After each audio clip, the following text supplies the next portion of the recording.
सामाजिक, धार्मिक आणि राजकीय क्रांतीचं तत्त्वज्ञान जगाला देणारे तथागत गौतम बुद्ध, विश्वरत्न डॉक्टर बाबासाहेब आंबेडकर यांना प्रथमतः अभिवादन करतो। आजच्या कार्यक्रमाचे अध्यक्ष प्राध्यापक रणजित मेश्राम सर, बाणाईचे अध्यक्ष गेडाम सर, जयंत इंगडे सर आणि आमचे वक्ते तरुण मित्र राहुल सोनपिंपळेजी आणि इथे उपस्थित सर्व प्रबुद्ध जण हो। खरं तर नागपुरातले सगळे अत्यंत म्हणजे आंबेडकर वादावर एकेकांची पकड असणाऱ्या सगळ्या लोकांपुढे मला बोलावलं, मला आश्चर्य वाटलं। पण हा विषय अत्यंत महत्त्वाचा आहे आणि जो विषय जो आहे मातृसंघटनाची जबाबदारी आणि सद्यस्थिती, अनेकांना बऱ्याचदा असं होतं की मातृसंघटना हा शब्दप्रयोगी थोडासा नवासा वाटतो बहुतेक लोकांना। खरं तर त्या मूलगामी संघटना आहेत ते यासाठी की बाबासाहेब आंबेडकरांनी आपली जी काही चळवळ राबवली, अस्पृश्योद्धाराच्या चळवळीला जी गती दिली, जो हात घातला, त्या संघटनांचा तो एकतर इतिहास आहे। खरं तर आता इतिहासामध्ये रममाण होता कामा नये इथपर्यंत ते सगळं आता सगळीकडे सगळ्यांना तसं वाटतं आणि ते योग्यही आहे। परंतु इतिहासातून घ्यायचं काय याविषयी सुद्धा बाबासाहेबांचं एक नेमकं असं मत आहे। ते म्हणतात की आपण पुस्तकं वाचतो, इतिहास चाळतो, सिद्धांत तिथनं सिद्धांत घेता यायला हवीत, आपल्याला तिथनं तत्व शोधता यायला हवी, सिद्धांत परिपोष करता यायला हवा, त्या सिद्धांताचं व्यावहारिक स्वरूप कसं मांडता येईल या दृष्टिकोनातून आपले प्रयत्न असावयास हवेत। बाबासाहेब आंबेडकरांनी जी चळवळ राबवली ती चळवळ राबवण्यापूर्वी या देशातील समाजव्यवस्थेचा त्यांनी सांगोपांग विचार केला आहे। 1917च्या ऑनवर्ड्सचा जर आपण एकंदरीत असं जर बघितलं तर या देशामध्ये बाबासाहेब आंबेडकरांनी हे लक्षात घेतलं होतं की या देशामधली जी समाजरचना आहे त्या समाजरचनेचं विश्लेषण त्यांनी पारंपरिक जसं आपण करतो ब्राह्मण, क्षत्रिय, वैश्य, शूद्र या पद्धतीचं न मांडता बाबासाहेब आंबेडकरांनी जी मांडणी केली की या देशामध्ये एकूण 3 वर्ग आहेत, एक ब्राह्मण वर्ग, दुसरा ब्राह्मणेतर वर्ग आणि तिसरा बहिष्कृत वर्ग। बाबासाहेब आंबेडकरांनी ही जी मांडणी केली या मांडणीमध्ये अत्यंत अमानवीय आणि अत्यंत नीच दर्जाचं असं जर जीवन जर कोण जर जगत असेल तर तो वर्ग म्हणजे बहिष्कृत वर्ग होय। बाबासाहेब आंबेडकरांनी ही जी सगळी मांडणी ही त्या पहिलाच जे त्यांनी जे मूकनायक जे पहिलं पत्रक काढलं त्या तिथे ती सगळी मांडणी आलेली आहे। या बहिष्कृत वर्गाच्या चळवळीला हात बाबासाहेबांनी घातला, म्हणजे त्यांच्या पुढे ब्राह्मणेतरांची चळवळ होती, सत्यशोधक चळवळीचा तो प्रवाह सुरू होता, परंतु बाबासाहेबांनी सगळं बघितलं की सत्यशोधक चळवळ जी ब्राह्मणेतरांची वगैरे जी चळवळ होती ती सगळी काँग्रेसला जाऊन मिळालेली आणि बाबासाहेब म्हणतात मीच काय तो एकटा आता सत्यशोधकी म्हणून या देशात शिल्लक आहे।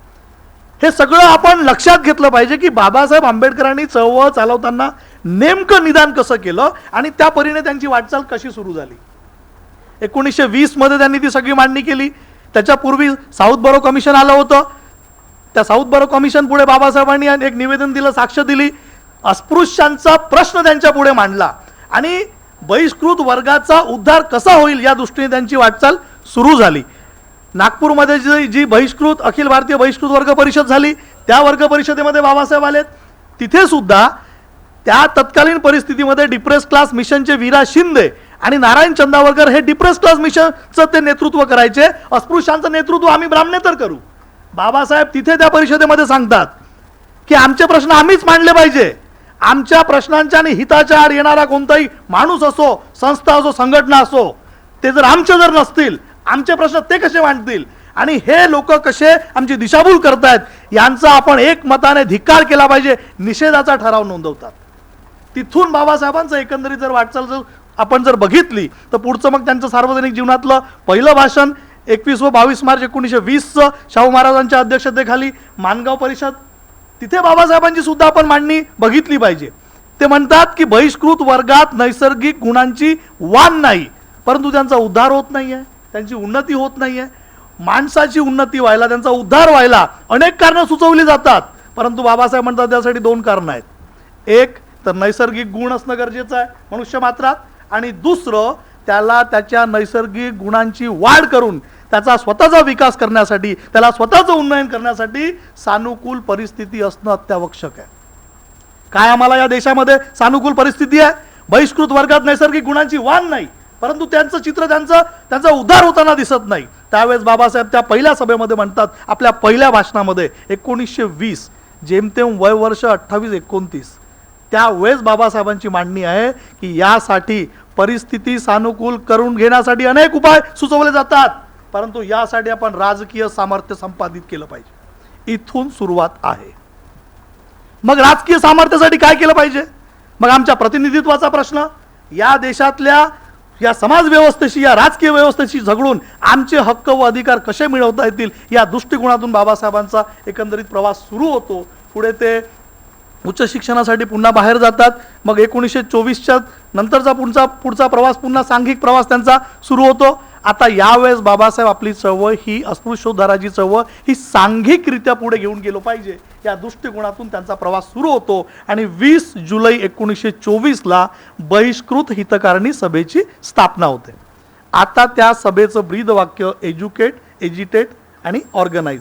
जा आणि आपल्या लोकांना योग्य काय अयोग्य काय ते शिकवा, त्यांना चेतवा आणि त्या चेतविलेल्या लोकांची संघटना करा, असं संघटनेच्या वतीने संघटनेच्या कार्यकर्त्यांनो, संघटनेच्या लोकांनो जाऊन आपल्या अस्पृश्य बांधवांमध्ये जाऊन याचा प्रचार प्रसार करा.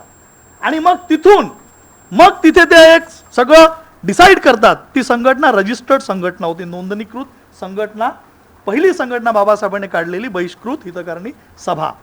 मग बाबासाहेब आंदोलनाची भूमिका, आता आम्हाला या देशामध्ये इंग्रजांना हे ठणकावून सांगितलं पाहिजे की आम्ही तुमच्यासाठी प्रसंगी जीव रक्त सांडलेलं आहे, या देशामध्ये तुमचे पाय रोवता यावेत तुम्हाला म्हणून, आणि तुम्ही आमचा उद्धार करता.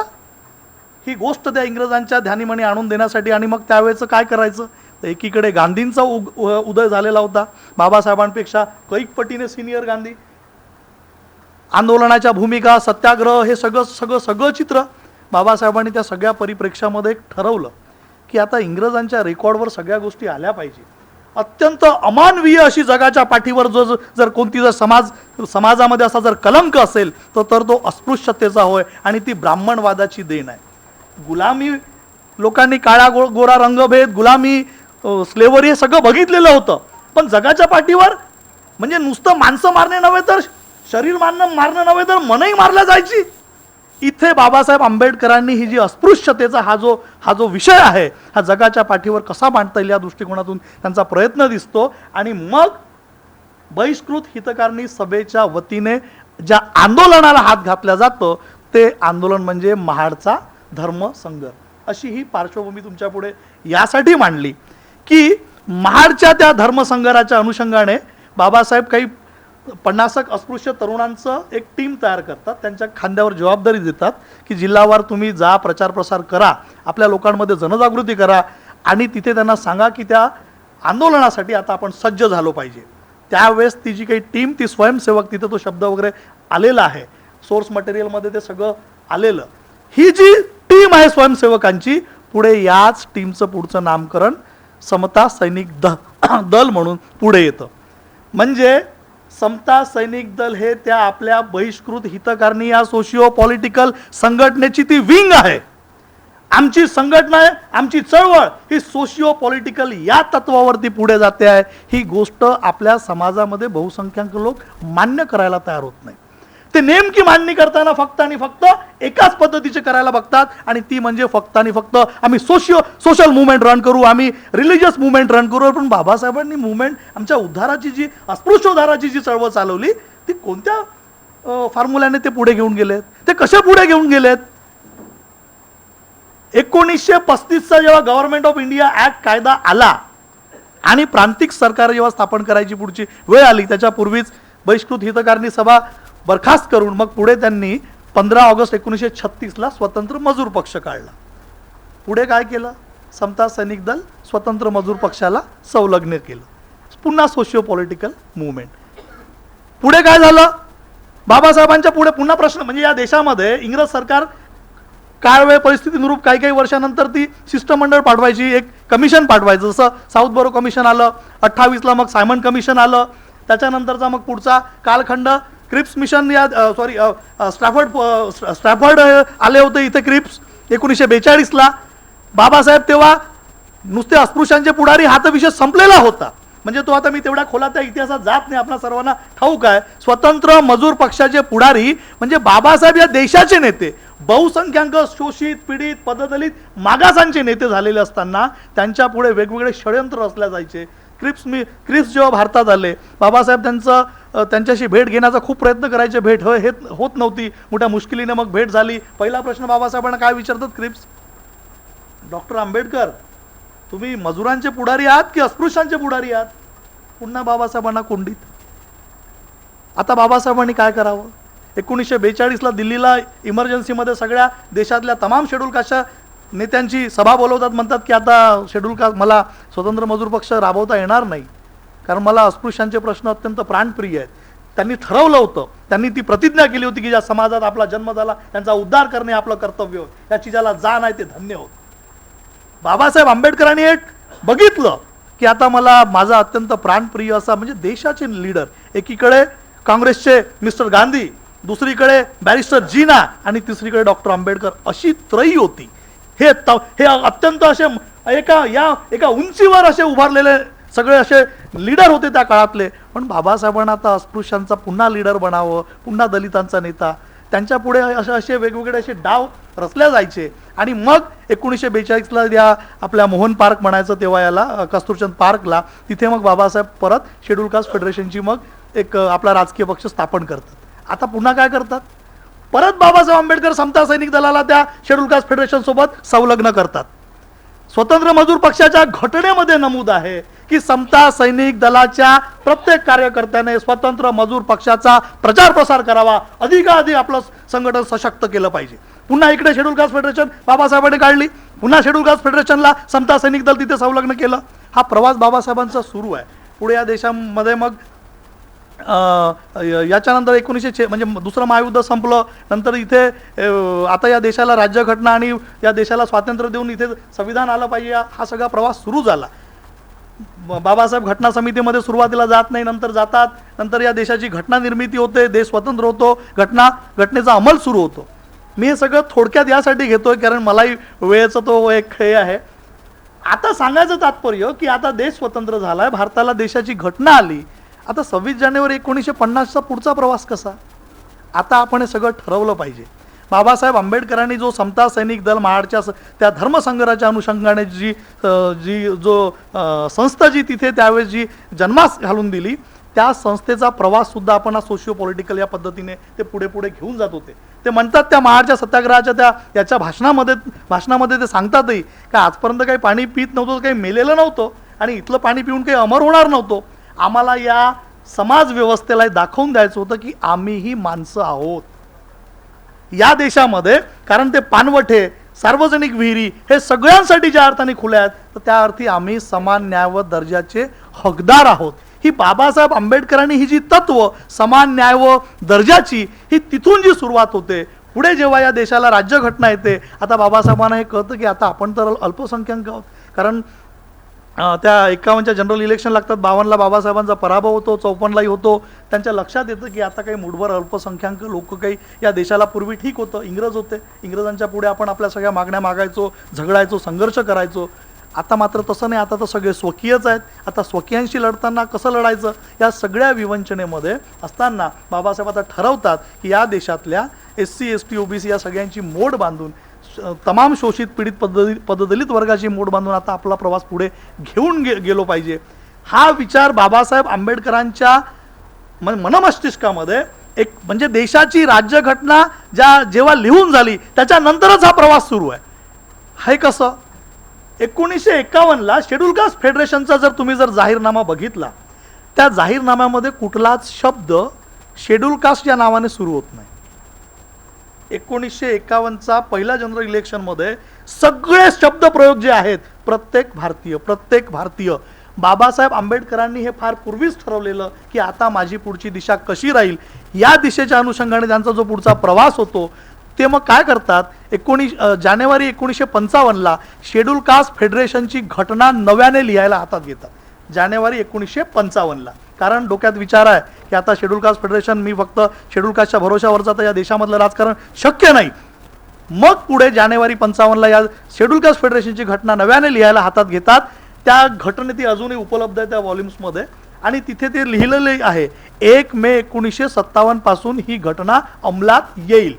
डोक्यात एक विचार आहे, आता त्याला नाव काय द्यायचं संघटनेला ते मात्र ठरलेलं नसतं.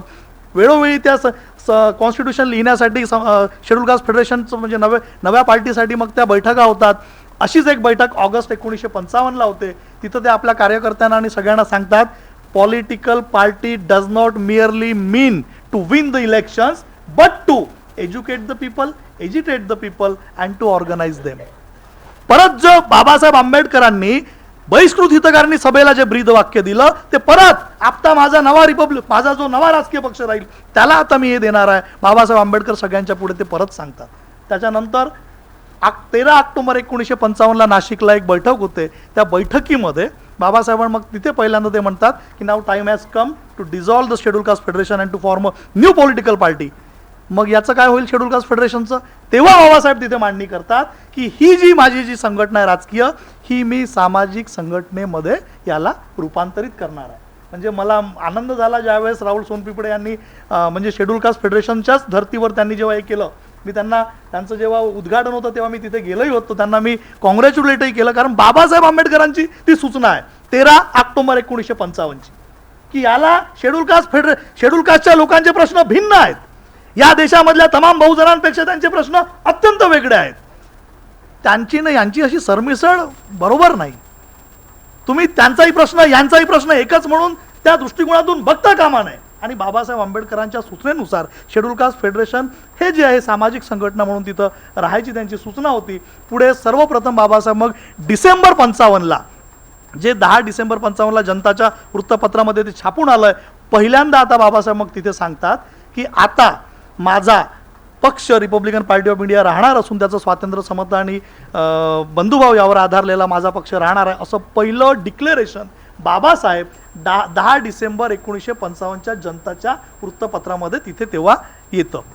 6 डिसेंबर 56ला एक्सपायर झाले. वर्षभरापूर्वी त्यांनी हे नामकरण स्पष्टपणे आपल्या सर्व समाज बांधवांपुढे आणि जनतेपुढे जाहीर केलं. आता हा जो पुढचा प्रवास आहे आणि त्याच्या पूर्वीच बाबासाहेब आंबेडकरांनी ज्या शेड्यूल कास्ट फेडरेशनला 1942ला ऑलरेडी कॉन्स्टिट्यूशन आहे तरी सुद्धा त्यांनी नव्याने कॉन्स्टिट्यूशन लिहायला घेतलं. आणि जो शेड्यूल कास्ट फेडरेशनला जी तत्व त्यांनी जाहीरनाम्यामध्ये दिली 1951ला, सगळीच्या सगळी मानव मुक्तीची तत्व जशीच्या तशी रिपब्लिकन पक्षाच्या घटनेमध्ये बाबासाहेब आंबेडकरांनी नमूद केली. आणि हे स्पष्टपणे सांगितलं की या देशामध्ये कोणताही पक्ष येवो, त्यांनी हे लक्षात ठेवलं पाहिजे की ज्योतिबा फुलेंचा ते खास करून तिथे उल्लेखही करतात की तत्व, धोरणं आणि कार्यक्रम आणि ज्योतिबा फुलेंचं एक विचार या सगळ्या गोष्टींना धरूनच आपण पुढे गेलो पाहिजे. आणि ही तत्व, धोरणं, कार्यक्रम मग जर कुठे आहेत तर ते बाबासाहेब आंबेडकरांनी रिपब्लिकन पक्षासाठी जी घटना लिहून दिली त्या घटनेमध्ये हे सगळं नमूद आहे. त्या घटनेमधलं जे पहिलंवालं जे स्टेटमेंट आहे ते स्टेटमेंट ज्यावेळेस मी वाचलं आणि जेव्हा मला ते कळलं तेव्हा माझा तो संबंध मी तिथे महाडच्या सत्याग्रहाशी कसा लागतो ते मी तुमच्या पुढे एक मांडतो आहे. ते पहिलं तत्व जे रिपब्लिकन पक्षासाठी त्यांनी जे लिहिलं त्याच्यात ते म्हणतात की सर्व भारतीय लोक हे कायद्यासमोर समान न्याय व हक्काचे व दर्जाचे हकदार आहेत. सर्व भारतीय लोक हे कायद्यासमोर समान न्याय व हक्काचे व दर्जाचे हकदार आहेत असे पक्ष मानेल. एवढेच नव्हे तर प्रत्येक भारतीयास समान न्याय हे त्याचे जीवन मूल्य प्राप्त करून घेण्याचा त्याचा हक्क आहे. म्हणून जेथे समता नाही तेथे ती आणण्यासाठी पक्ष झटेल व जेथे समता नाकारण्यात येते तेथे ती राबवण्यासाठी पक्ष लढा देईल. हे जे समान न्याय व हक्क, हा जो महाडचा जो सत्याग्रह होता की आम्हीही माणसं आहोत, सर्वांना ज्या अर्थी ती पानवठे, त्या विहिरी, हे सार्वजनिक सगळं खुलं आहे, आम्हाला तुम्ही माणसं समजू नयेत. हा जो समान न्याय व दर्जाचा जो पहिलं तत्व, हा जो पहिला सिद्धांत त्या रिपब्लिकन पक्षासाठी लिहिलेल्या त्या तत्वांमध्ये जे त्यांनी शेड्यूल कास्ट फेडरेशनसाठी 51ला मांडलं, म्हणजे बाबासाहेब आंबेडकरांच्या दृष्टिकोनातून आता या समाजापुढे त्यांनी काय दिलंय आणि मग पुढची आमची वाटचाल कशी असावी याचा जेव्हा विचार करतो तेव्हा 2 बाबी मला दिसतात. एक तर या देशाला प्रबुद्ध भारत राष्ट्र निर्माण करणे, नंबर 1. दुसरं भारत बौद्धमय करणे. मग आता प्रबुद्ध भारत राष्ट्र निर्माण करणे आणि भारत बौद्धमय करणे या दोन्ही बाबी तर सारख्याच वाटतात. मग या कशा? प्रबुद्ध भारत राष्ट्र निर्माण करणे ते यासाठी की हा देश असंख्य जातीत विखूर म्हणजे जातीच्या विषमतेने अगदी बरबटलेला आहे. बाबासाहेब म्हणतात की या देशामधली प्रत्येक जात एक स्वतंत्र राष्ट्र आहे. या देशामध्ये 6,500 जाती आहेत, त्यापेक्षा जास्त आहेत. याचा अर्थच असा की 6,500 देशांचा हा देश आहे. राष्ट्र तर फार दूरची गोष्ट झाली. या अशा या देशाला, विषमतेने ग्रस्त, जातीने ग्रस्त या देशाला राष्ट्र बनवण्याचं ध्येय, ते राष्ट्र कसं होईल? या जातींना समूळ नष्ट करावं लागेल, ॲनिहिलेट करावं लागेल या सगळ्या जातींना. आणि तो बाबासाहेब आंबेडकरांनी दिलेला सगळा जो एकंदरीत फॉर्म्युला आहे, त्या दृष्टिकोनातून आपण बाबासाहेबांच्या याकडे बघितलं पाहिजे. बाबासाहेब आंबेडकर मला खरेखुरे राष्ट्रप्रेमी, राष्ट्रप्रिय व्यक्तिमत्व वाटतं, तर यासाठी की या देशातली ज्या जाती आहे त्याचा विध्वंस मी करून दाखवीन, अशी घेतलेली प्रतिज्ञा बाबासाहेब आंबेडकरांनी 14 ऑक्टोबर 56ला पूर्ण केली आणि राष्ट्र निर्मितीचं पहिलं पाऊल टाकलं, जात नष्ट केली आणि अनेकांना तो मार्ग दिला की धर्मांतराच्या मार्गाने राष्ट्र निर्मिती शक्य आहे. कारण या देशामध्ये ब्राह्मणी धर्म आणि लोकशाही या परस्पर विरोधी बाबी आहेत. ज्यांना ज्यांना लोकशाही प्रिय असेल त्यांनी जाती नष्ट केल्या पाहिजे, याच्या सगळ्या अँगलनी आपण त्याच्याकडे बघितलं पाहिजे. आणि प्रबुद्ध भारताच्या विषयी मग त्यांचं म्हणजे त्यांची जी काही एकंदरीत मांडणी होती, पहिले शेड्यूल कास्ट फेडरेशनचं जे मुखपत्र होतं ते जनता या नावाने होतं 56 पर्यंत. फेब्रुवारी 56ला त्याचं नवं नामकरण केलं आणि प्रबुद्ध भारत केलं. मग पुढे त्या प्रबुद्ध भारताचं नामकरण प्रबुद्ध भारत होतं नामकरण केलेलं आणि शेड्यूल कास्ट फेडरेशनचा मग पुढे रिपब्लिकन पक्ष आला. तत्कालीन जर तुम्ही सगळे न्यूजपेपर जर चाळले आपले प्रबुद्ध भारताचे, तिथे लिहिलेलं आहे की रिपब्लिकन पक्षाचं मुखपत्र प्रबुद्ध भारत. म्हणजे प्रबुद्ध भारत या देशाला प्रबुद्ध भारत करण्याची जबाबदारी या रिपब्लिकन पक्षाच्या अनुषंगाने, कारण त्याची तत्व, धोरणं, कार्यक्रम आणि तो कसा पुढे जाईल हे सगळं आखून दिलं. आणि ती जबाबदारी, कारण या देशातल्या बहुसंख्याकांचे, या भारतीयांचे शोषित, पीडित, वंचित, पददलित लोकांचे प्रश्न जसजसे आम्ही सोडवत जाऊ, मग ते त्यांच्या आरोग्याचे असतील, त्यांच्या शिक्षणाचे असतील, त्यांच्या रोजगाराचे, त्यांच्या नोकऱ्यांच्या, या सगळ्या बाबीतून लोकांना आपल्याविषयी आपुलकी, प्रेम, जिव्हाळा वाटेल. त्या लोकांना वाटेल की आपण यांच्या सोबतीने असलो पाहिजे, असा तो प्रवास, की जेणेकरून या देशातली सगळी लोक अशी प्रबुद्ध भारताकडे जातील, हा तो एक प्रवास. आणि या दृष्टिकोनातून प्रबुद्ध भारत राष्ट्र निर्मिती. आणि दुसरीकडे त्यांनी धर्मांतर केलं आणि बाबासाहेब आंबेडकरांनी आम्हाला 4 मे 1955ला जी बुद्धिस्ट सोसायटी ऑफ इंडिया दिली. बाबासाहेबांचं शेवटचं काठमांडूचं जे भाषण आहे तिथे त्यांचं एक स्टेटमेंट आहे की मैं अगर 2 साल जी लूँ तो मैं 5 करोड बौद्ध दिखा दूंगा. तर मला असा प्रश्न पडला की 5 करोड का? लोकसंख्या तर जवळपास 20 कोटींच्या घरात आहे, 18-20 कोटींची लोकसंख्या, 5 करोड का म्हणत असावेत? कारण बाबासाहेबांनी ठरवलेलं होतं की या देशातले 6 कोटी अस्पृश्य आम्ही एकाच वेळे धर्मांतर करणार आहोत. म्हणजे या देशामधले शेड्यूल कास्टचे जेवढे लोक आहेत, ही त्यांची नैतिक जबाबदारी आहे की त्यांनी अग्रक्रमाने धर्मांतर केलं पाहिजे. ज्यांच्यासाठी त्या महापुरुषाने रक्ताचं पाणी केलं आणि शेड्यूल कास्टचे माणसं स्वतःला लीडर बनवणारी, बाबासाहेबांचं नाव मोठ्या गर्वाने घेणारी, मात्र त्यांच्या धर्मांतराकडे, राष्ट्रनिर्मितीकडे बघू नये. आणि दुसरीकडे अशी मांडणी व्हावी की अमुक अमुक इकडे असं असं झालंय, तसं तसं झालंय, त्यांनी ते केलंय, तिकडे दिवे लावले. महाराष्ट्रातल्याच लोकांनी वीज पुरवठा केला, तेव्हाच दिवे लागलेत, कसं म्हणून विसरायचं? या सगळ्या गोष्टी लक्षात घेतल्या पाहिजे. ज्यांना खऱ्या अर्थाने वाटत होतं की दुसऱ्यांनाही संधी दिली पाहिजे. आमच्या लोकांना आजही असं आहे, मी माझ्या मित्रांना किंवा लोकांमध्ये समजा जय भीम केलं तर ते त्यांना तेवढं रेग्युलर वाटतं, पण एखादा कुणबी तेली माडी किंवा भंगी असेल, मेहतर असेल, सांबार असेल, नुसतं जय भीम म्हणू द्या, मटणाचं जेवण ठेवतात. त्याचं खूप उदार मनाचे लोक आहेत आमचे. मी 4 जय भीम करेन, जास्तीत जास्त चाप असतील ना, आपण रोजच पितो. वस्तुस्थिती आहे, खोटं बोलतोय? एक साधा 4-10 लोकांचा तिथे धर्मांतराचा कार्यक्रम होता दीक्षाभूमीवर, तमाम आमचे सगळे बौद्ध बांधव एकत्रित येतात त्यांच्या संरक्षणासाठी, वाटेल ते त्यांना पुरवण्यासाठी. इतक्या मोठ्या मनाची माणसं आहोत. प्रश्न असा आहे की आता आम्ही थोडी आमची चळवळ भरकटत जाते आहे. वेगवेगळ्या विचारधारा, जसं बाबासाहेब म्हणतात की बुद्धाचं नाव घेतलं की खूप वेगवेगळ्या विचारधारा मांडतात. माझ्या मित्रांनी आत्ताच ते कार्ल मार्क्सच्या बाबतीमधलं जे वक्तव्य केलं, मी आपल्या पुढे एक खास बाब मांडू इच्छितो. ती अशी की मार्क्सचं नाव घेतलं की सगळीकडे मस्त गवगवा होतो, आर्थिक तत्त्वज्ञान, पॉलिटिकल इकॉनॉमीची मांडणी. बाबासाहेब तिथे ते स्पष्ट, सर मला थांबवाल त्या मोमेंटला, जर बाबासाहेब तिथे म्हणतात की मार्क्सचं नाव घेतलं की फार मोठा तत्त्वज्ञ, पॉलिटिकल इकॉनॉमिस्ट. अरे म्हणे बुद्धाच्या बाबतीमध्ये असं होऊ नये. बुद्धाचं नाव घेतलं की काय तर फक्त तो धर्मसंस्थापक. बाबासाहेब म्हणतात की बुद्धाचं नाव घेतलं की तुम्हाला तो राजकारणाचा आणि अर्थकारणाचा तत्त्वज्ञ दिसू नये. बुद्धाचं नाव घेतलं की पॉलिटिक्स आणि इकॉनॉमिक्स इकडे लक्ष जाऊ नये. कसा विचार करतोय आम्ही? आम्हाला बुद्ध म्हटल्याबरोबर पहिले राजकीय तत्त्वज्ञ दिसला पाहिजे, बुद्ध म्हटल्याबरोबर तिकडे आर्थिक तत्त्वज्ञ दिसला पाहिजे.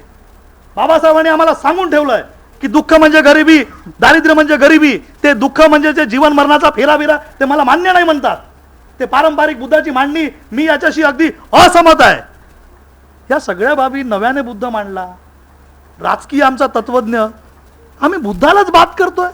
बुद्ध जयंती व तिचं राजकीय महत्व नावाचं 1941ला आर्टिकल लिहितात. नाही नाही, ते राजकारणात तुम्ही बुद्ध आणू नका बरं. हा, ते बाकी सगळे बहुजन महापुरुष आणले तर चालतात. बुद्धापासून मात्र नाही, कारण तो धर्मसंस्थापक. अरे बाबासाहेब इथे सांगत आहेत, उद्धारकर्ता कोण आहे, एकमेव बुद्धच या देशाला तारू शकतो असं छाती ठोकपणे सांगत आहेत. तरी आम्ही तिकडे लक्ष देत नाही.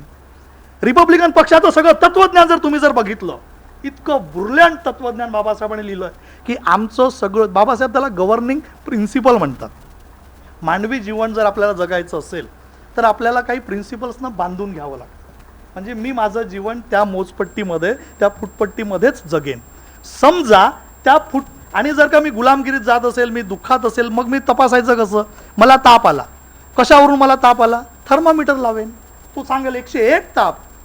तसंच इथे आपण गुलाम होतो आहोत, आपल्यावर अन्याय होतोय, अत्याचार होतोय, आपली वाटचाल कुठे होते आहे? ती मानवमुक्तीची तत्व रिपब्लिकन पक्षाला दिलेली आहे. ती 7 तत्व जगातली इतकी श्रेष्ठ तत्व आहेत की त्या तत्वांवर शेकडो PhD होते. समजत नाही आहोत, त्याचं अप्लिकेशन बघत नाही आहोत. आंबेडकर वाद मांडतोय, परंतु अप्लाइड आंबेडकर वाद मांडत नाही आहोत. त्याचा व्यवहार कसं करता येईल? तत्वांवर खूप चर्चा होते, मान्य आहे, झाली पाहिजे, पण पुढचा त्याचा व्यवहारवाद. बाबासाहेबांचं एक स्टेटमेंट त्या ॲनिलेशन ऑफ कास्टमध्ये फार महत्त्वाचं आहे. ते म्हणतात, I think that knowing the proper ways and means is more important than knowing the ideal. If you do not know the real ways and means, all your shots are sure to miss fires. जर का आम्हाला आमचं साध्य, आम्हाला काय मिळवायचं आहे, आमचा आदर्श काय आहे, एवढंच फक्त माहिती आहे, पण आम्हाला साधन आणि त्याचा मार्ग जर ठाऊक नसतील तर आमचे सगळे प्रयत्न फोल झाले म्हणून समजा. सांगायचं तात्पर्य असं की रिपब्लिकन पक्ष हे आमचं साधन आहे. बाबासाहेबांनी या देशाला प्रबुद्ध भारत निर्माण करणे आणि बुद्धिस्ट सोसायटी ऑफ इंडियातर्फे शेड्यूल कास्टच्या लोकांना अग्रक्रमाने धर्मांतरित करण्याचा, जो भारत बौद्धमय करण्याचा जो एक आम्हाला फॉर्म्युला दिला आणि या देशाचं राष्ट्रनिर्मितीकडे जे वाटचाल करण्याची आम्हाला जो मार्ग आखून दिला, तो आपण समजून घेतला पाहिजे. रिपब्लिकन पक्षाची नाळ परत समता सैनिक दलासोबत आहे. 1960ला मुंबईला एक अधिवेशन झालं. त्या अधिवेशनामधला तो ठराव आहे की समता सैनिक दल ही रिपब्लिकन पक्षाचीच फौज असून बाबासाहेब आंबेडकरांनी रिपब्लिकन पक्षासाठी आखून दिलेल्या तत्वज्ञानाला रुजवणे हे आमचं परम कर्तव्य, असा ठराव आहे. आता मात्र आम्ही आमची चळवळ अत्यंत विभिन्न पद्धतीने चालवत आहोत. आमचा फॉर्म्युला सोशिओ पॉलिटिकलचा, रिपब्लिकन पार्टी SID हे बाबासाहेब आंबेडकरांनी दिलेल्या ह्या शेवटच्या, ज्याला आपण मूलगामी, मी त्याला मूलगामी संघटना म्हणतो. आता ते मातृपितृ, आता ते आमचे काही लोक करतात, तो मातृपितृचा भाग वेगळा, पण या मूलगामी ज्या संघटना आहेत की एकीकडे सोशिओ पॉलिटिकल म्हणून RPI SIDचं, दुसरीकडे रिलिजियस म्हणून. कारण आम्हाला आमच्या जीवनामध्ये 2 प्रकारे उद्धार करायचा असतो. एक भौतिक उद्धार जो RPI SIDच्या माध्यमातून, दुसरीकडे नैतिक उद्धार आहे तो तिकडे बुद्धिस्ट सोसायटी ऑफ इंडिया आणि बौद्ध धर्म आणि त्या अनुषंगाने. या अनुषंगाने जर आमची जर चळवळ खऱ्या अर्थाने जर राबवायला जर गेलो तर निश्चितच यश येईल. शेवटी एक सांगतो ते असं, बाबासाहेबांचं एक फार सुंदर वाक्य आहे की खरं बळ जे आहे ते समुच्चयात नसून निश्चयात असतं. आम्हाला मान्य, आम्ही मुठभर आहोत या देशामध्ये, पण बाबासाहेब म्हणतात मुठभर राहिलो तरी आम्ही काही कमी नाही आहोत. त्याच्यामुळे आपण खचून न जाता, सध्याची जी परिस्थिती अत्यंत भयावह आहे, सगळ्या त्यांचा जो या देशामध्ये ब्राह्मणवाद व बौद्धवाद असाच तो मरणांतिक संघर्ष आहे. त्याच्यामुळे आपल्या डोळ्यापुढे दाखवणारं चित्र जरी काही का असेल, परंतु खरा त्यांचा जो हितशत्रू आहे किंवा आमच्यासाठी जे हितशत्रू आहे ते ब्राह्मणवाद, आणि त्या ब्राह्मणवाद आणि बौद्धवादामधला संघर्ष आपण समजून घेतला पाहिजे. आपण उशीर जरी आपल्याला झाल्यासारखं वाटत असेल चळवळीला, पण खरी चळवळ आपण राबवून आपला मार्ग प्रशस्त करावा, पुढे जावं, एवढंच या प्रसंगी बोलतो. आपण मला शांतपणे ऐकून घेतलं त्याबद्दल धन्यवाद. जय हिंद. धन्यवाद प्रशिक सर. श्रोतागण हो, या 2 तळपदार युवकांचं आपल्याला भाष्य कसं वाटलं? मग यांच्यासाठी जोरदार टाळ्या होऊन जाऊ द्या. त्या टाळ्या याच्यासाठी की तुमची ही ऊर्जा आता टिकून ठेवायची आहे. आप देख रहे